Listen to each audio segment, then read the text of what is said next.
ఇది కాశీలో మా డే 1. వెళ్ళగానే ఫుడ్ తినేసి పడుకొని ఈవినింగ్ లేచి బయటికెళ్దాం అనుకున్నాం. కాలభైరవుడి దర్శనం జేసుకోవాలి ఫస్ట్ అని. బయటికి వెళ్ళగానే ఇట్లా భజన వినిపిస్తే పక్కింట్లో దానికి కూడా వెళ్ళి దండం పెట్టుకొని స్టార్ట్ అయ్యామనమాట ఇంకా. మంచి రాముల వారి దర్శనం అయింది వాళ్ళ ఇంట్లో. అండ్ మేమున్న ఎయిర్‌బిఎన్‌బి దగ్గర నుండి కాలభైరవ్ టెంపుల్ 250 మీటర్సే ఉంది. అంటే ఒక పావు కిలోమీటర్‌కి కొంచెం ఎక్కువుంది. అయితే ఇంకా బై వాక్ వెళ్ళిపోదాం అనుకున్నాం. ఎందుకంటే మనం డైరెక్ట్ రోడ్ నుంచి వెళ్ళాలి మెయిన్ రోడ్‌లోంచి అంటే ఒక 2 కిలోమీటర్స్ పైనే పడతది. బట్ ఈ సందులోంచి వెళ్తే మాకు చాలా దగ్గరైపోతదనమాట. మేము తీసుకుంది ఓల్డ్ కాశీలో. ఎందుకంటే ఆ స్పిరిచ్యువల్ ఎక్స్‌పీరియన్స్ ఉంటది. అండ్ లోకల్స్‌తో ఉంటే బావుంటది అన్నట్టు ఆ ఎయిర్‌బిఎన్‌బి ఒకళ్ళ ఇంటి లోపల ఒక బెడ్‌రూమ్ అనమాట మేము తీసుకుంది. చాలా అంటే చాలా బావుంది ఏరియా. ఫస్ట్ టైమ్ చూడ్డానికి కొంచెం అంటే నీట్‌గా లేదు అలా అనిపిచ్చింది గానీ, తర్వాత చాలా నచ్చేసింది నాకైతే. అట్లా గల్లీస్‌లో ఉండడం అండ్ యానిమల్స్‌ని రెస్పెక్ట్ చేయడం, అందరం ఒకటే అన్నట్టు ఉండడం చాలా బావుంది వాళ్ళ కల్చర్. కాశీకి రాగానే కాలభైరవుడి దగ్గరికి వెళ్లి దర్శనం చేసుకోవాలి అని అంటారు. కానీ చాలామంది కాశీ ఎళ్ళే వాళ్ళకి ఈ విషయం తెలీదు. మనం కాశీ విశ్వనాథుడి కంటే ముందు కాలభైరవుడిని దర్శించుకోవాలి. ఆయనకు కాశీ క్షేత్ర పాలకుడు అని పేరనమాట. అంటే ఈ పుణ్యక్షేత్రానికి రక్షిస్తాడు ఆయన. ఒకవేళ మీరు కాశీలో ఉన్న సమయంలో కాలభైరవుని దర్శించుకోకపోతే కాశీ వచ్చామన్న అనుభూతిని అంటే అది కంప్లీట్ అవ్వదు అని అంటుంటారు. ఇంకొక ఇంట్రెస్టింగ్ థింగ్ ఏంటంటే కాశీలో చివరిగా అంత్యక్రియలు అయిన వాళ్ళుంటారు కదా! ఆ ఆత్మలకు కాలభైరవుడే అనుమతిస్తాడంట. వెళ్ళి మోక్షం పొందండి అని.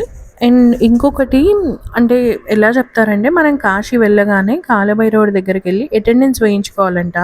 నేను విశ్వనాథుడిని చూడటానికి వచ్చాను కాలభైరవ అని ఆయనకి చెప్పాలి.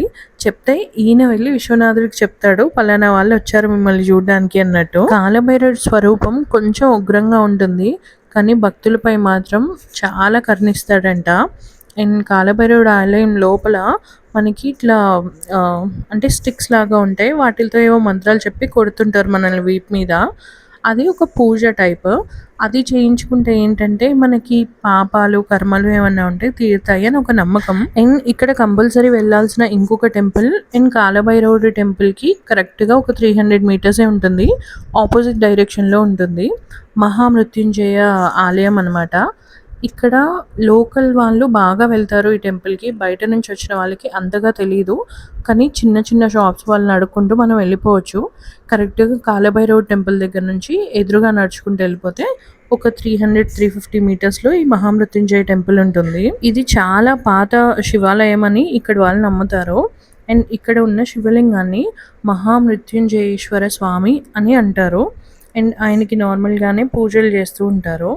ఈ స్వామి మనకి ఏదైనా మృత్యు కానీ ఏదన్నా అంటే జరగరానిది ఏదన్నా జరుగుతుంటే అట్లాంటి వాటి నుంచి కాపాడుతాడు అని అంటారు. అండ్ ఏదైనా హెల్త్ ఇష్యూస్ ఉన్నా లేకపోతే ఏదైనా ట్రీట్మెంట్స్ జరుగుతున్నా లేదు సడన్‌గా చనిపోయేవి ఉన్నా అట్లాంటి వాటిల నుంచి కాపాడుతాడు అని ఇక్కడ వాళ్ళు బాగా నమ్ముతారనమాట. అండ్ ఈ టెంపుల్ లోపలే మనకి ఒక బావి ఉంది. ఈ బావి గురించి మీకు చెప్పాలి. ఈ బావి పేరు గణపతి కుండ ఏదో ఉంది. నేను ఆ పేరు మర్చిపోయాను. కాకపోతే టెంపుల్‌లోకి వెళ్ళగానే మనకి రైట్ సైడ్‌లో ఉంటుంది. ఇక్కడ లోకల్స్ చాలామంది వచ్చి డైలీ వాటర్ కూడా తాగుతారు. ఏమంటారంటే ఆ వాటర్‌లో హీలింగ్ పవర్స్ ఉన్నాయి అని నమ్ముతారు. సమ్ 400 ఇయర్స్ పాత బావి అంట అది. ఇప్పటికీ ప్యూర్ వాటర్ ఇస్తుంది. అక్కడ మేము కూడా తాగాము. అండ్ మా చుట్టాలకు కూడా కొంచెం కొంచెం తీసుకొచ్చాము. అట్లా జస్ట్ తీర్థంలాగా తీసుకున్నా చాలు చాలా హీలింగ్ పవర్ ఉంటది ఆ వాటర్‌లో అని అంటారు. అండ్ ఇంకొక విషయం ఏంటంటే ఇదే టెంపుల్‌లో మనకి చాలా శివలింగాలు కూడా ఉంటాయి. ఆంజనేయ స్వామి గుళ్ళుంటాయి. లోపల బయటికి చూడడానికి చాలా చిన్నగా ఉంటది. లోపలికి వెళ్తే మాత్రం చాలా అంటే చాలా పెద్ద టెంపుల్ అది. మాకైతే భలే నచ్చేసింది ఆ టెంపుల్. అండ్ ఎవరన్నా కాశీ వెళ్తే మాత్రం డెఫినెట్‌గా కాలభైరవుడిది దర్శనం అయిపోయిన తర్వాత ఈ మహామృత్యుంజయకి వెళ్ళండి. నార్మల్‌గా అయితే బయట హోటల్స్ వాళ్ళు ఎవరు చెప్పరు. మేమంటే ఎయిర్‌బిఎన్‌బిలో ఉన్నాం కాబట్టి లోకల్ అంకుల్ కాబట్టి ఆయనే చెప్పారనమాట మాకు, ఈ టెంపుల్ కూడా విజిట్ చేయండి డెఫినెట్గా అని. అదే కాక ఈ టెంపుల్‌లో ఇంకో స్పెషాలిటీ ఉంది. మహామృత్యుంజయ హోమాలు గూడా జరుగుతాయి ఇదే గుడిలో. మనకి అంటే ఎవరికైనా పిల్లలున్న వాళ్ళకి, లేకపోతే హెల్త్ ప్రాబ్లమ్స్ ఉన్నవాళ్ళు ఆ హోమం చేయించుకుంటే గూడా మంచిది అని చెప్పారనమాట. ఒకసారి 2 దర్శనాలు అయిపోయిన తర్వాత నైట్ ఉత్తిగానే తిరుగుదాం అన్నట్టు వెళ్ళాము. తీరా చూస్తే దశాశ్వమేధ్ ఘాట్ అని ఒక ఘాట్ ఉంది.